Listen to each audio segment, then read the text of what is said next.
গয়নাগাটি সব বের কর। কে কোথায় আছেন? আমাকে বাঁচান প্লিজ ভাই, আমাকে বাঁচান। আমাকে বাঁচান। ছাড়েন এই মিয়া ছাড়েন মিয়া, আপনি মানুষ অন্য কিছু মিয়া, একটা মেয়ে মানুষের দুইটা পুরুষ মিলে মারতাছেন। আপনাদের ঘরে কি মা বোন নাই? জানেন ও কত বড় কাল নাগিনি? দুইজনের জীবন নষ্ট তো করছেই, ও আরেকজনের জীবনে ছিনিমিনি খেলছে। কি করছে কোন তো শুনি। শুনুন তাহলে। একটা নিপুরে ফোন দেই।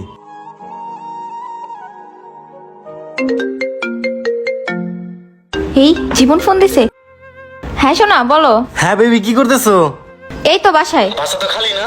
আচ্ছা আমি রাতে আসতেছি। আসবা? হ্যাঁ আচ্ছা আসো। আচ্ছা ঠিক আছে, তাহলে কিন্তু আমি আসতেছি। আচ্ছা ঠিক আছে আসো।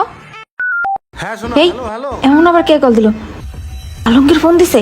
আচ্ছা শোনা রাখো, আমার বাবা একটু কল দিছে। এই শোনো তাহলে, আমি কিন্তু রাতে আসতেছি। আচ্ছা আচ্ছা আচ্ছা আইসো, ঠিক আছে রাখো এখন, বেবি, রাখো। Love you. হ্যাঁ আলমগীর বলো। কেমন আছো তুমি? হ্যাঁ ভালো আছি। আচ্ছা শোনো, আমাদের যে একটা জমি রাখার ব্যাপারে টাকা পাঠানোর কথা ছিল, টাকাটা কি তুমি পাঠাইছো? টাকা পাঠাইনি, তবে তোমার জন্য একটা খুশির খবর আছে। কি খুশির খবর? তুমি কি আমার জন্য আরো গয়না কিনছো? আরে না, আমি 2 সপ্তাহ ছুটি নিয়ে বাংলাদেশে আসতেছি। দেশে আসবো? হ্যাঁ সোনা। আচ্ছা ঠিক আছে আসো। দেশে আসার আর সময় পাইলো না। এই যে এই পড়াটা ভালো করে পড়ো, ঠিক আছে? দেখি নিপুর একটা ফোন দিই। এখন আবার কে কল দিল? শামিম ফোন দিছে। হ্যাঁ শামিম শোনা বলো। হ্যাঁ নিপু, ভালো আছো? এই তো ভালো আছি। আচ্ছা শোনো, আজ বিকালে একটু জরুরি দেখা করো তো। আচ্ছা বিকালে না? হ্যাঁ শোনা। আচ্ছা ঠিক আছে। ওকে।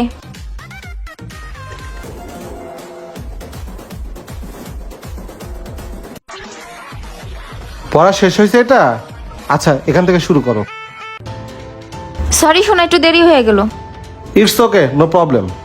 তা বলো, এত জরুরি তলব কেন? শোনো, বাবা মার সাথে ঝগড়া করছি, বাসায় আর থাকা যাবে না। এই শোনো না, তুমি আমাকে দূরে কোথাও নিয়ে চলো। কি বলো?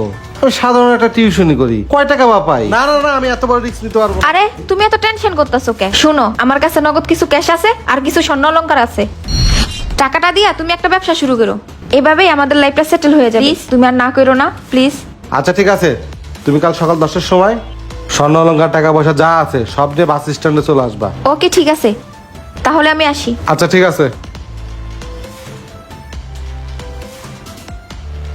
এটাই সুযোগ টান মারার।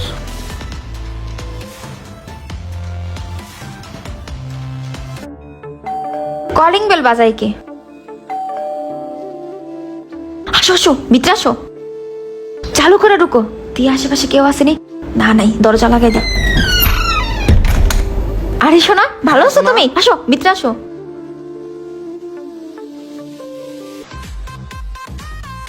আসো বসো বসো।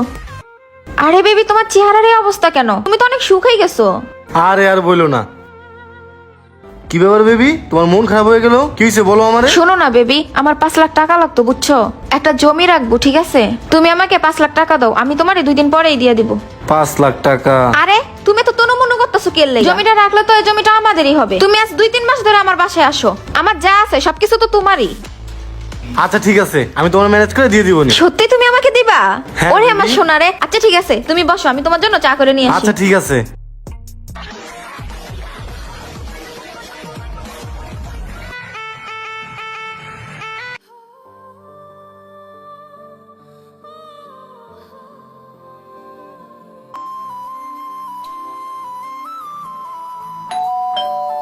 বাড়িঘর দেখি আগের মতোই আছে। ও আচ্ছা আচ্ছা, একটু দাঁড়ান। এই নাও তোমার টাকাটা। আসসালামু যাও। আলাইকুম স্যার। ওয়ালাইকুম আসসালাম। এতক্ষণ হয়ে গেল কোনো সারা শব্দ নাই, কি ব্যাপার? দরজা খুলছে না কেন? নিপু, এই নিপু, এই কি ব্যাপার? দরজা দেখি খোলা।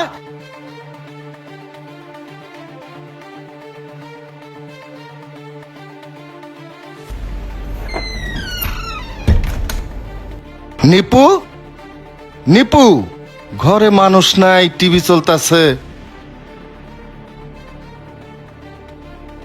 এই নিপু, নিপু কই গেল? এই নিপু, বাথরুমেও তো নাই। নিপু, নিপু, আলমারি খোলা কেন?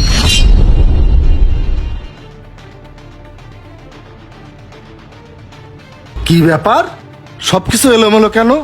হায় হায়, আমার টাকা পয়সা স্বর্ণালঙ্কার কিছুই নাই। নিপু, হ্যাঁ নিপু, হায় হায়, আমার ঘরে ডাকাতি হয়ে গেছে রে। এখন আমি কি করব রে? এই সময় কলিং বেল বাজাই কে? এই মনে হয় নিপু আসছে। নিপু,